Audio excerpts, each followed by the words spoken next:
After a decade of spending cuts, prosecutions for rape at a record low. Over 55,000 rapes were recorded last year. Just 1,109 rapists were convicted.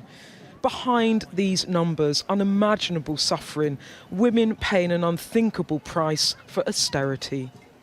Prime Minister, if someone was to come and tell you that they'd been raped, would you as Prime Minister be able to look them in the face and say to them that there's a high chance of justice being done?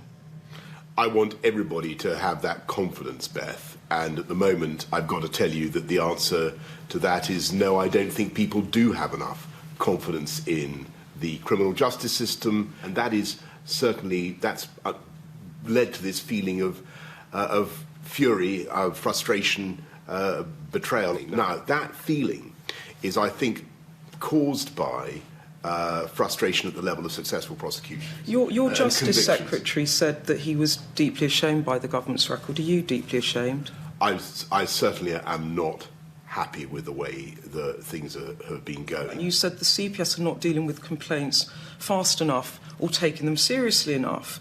But if we look at the CPS... It's not just the CPS. CPS spending, it fell cuts of 28% but we put, in real terms. No, let me finish. Between please. 2010 to 2019.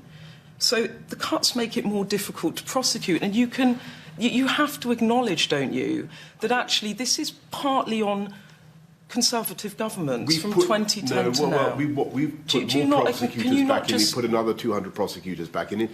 What it is... Budget cuts of 28%. I think the problem... CPS warned in December 2019 government cuts could be driving down rape prosecutions after the criminal justice system, and this is a quote from them, was close to breaking point because of cuts. I know you're changing things, but do you acknowledge that? We are putting many more prosecutors in, and have done.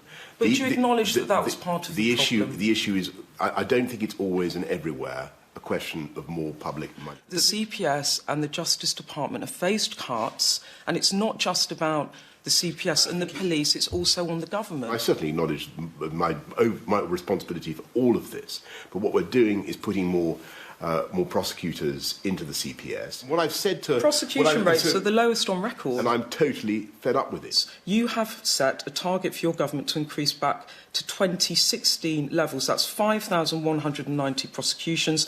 That's 2,991 convictions by 2024. Will you make that, as Prime Minister, your personal responsibility? If we come back here in 2 years' time... I care deeply about this. This is... But will you make that your purpose? Because you've made a department for levelling up. I will do so can you deal with this for women? I will do everything I can to deliver that. It's going to be incredibly tough, partly because of the evidential problems. So you're not sure you can hit the target? We will do everything that we can. But we're throwing everything at this. To answer your, to get back to your first question, do I want people to feel confident in the streets? Yes, I do, Beth. And by the way, I do think people should feel. Would you like to just apologise to women over this in the way that Robert Buckley did? I think that certainly on behalf of government overall, I think that this is something where we have government, the whole system has not done well enough. Sisters, united, we'll never be defeated. A Prime Minister acknowledging the problem and promising progress.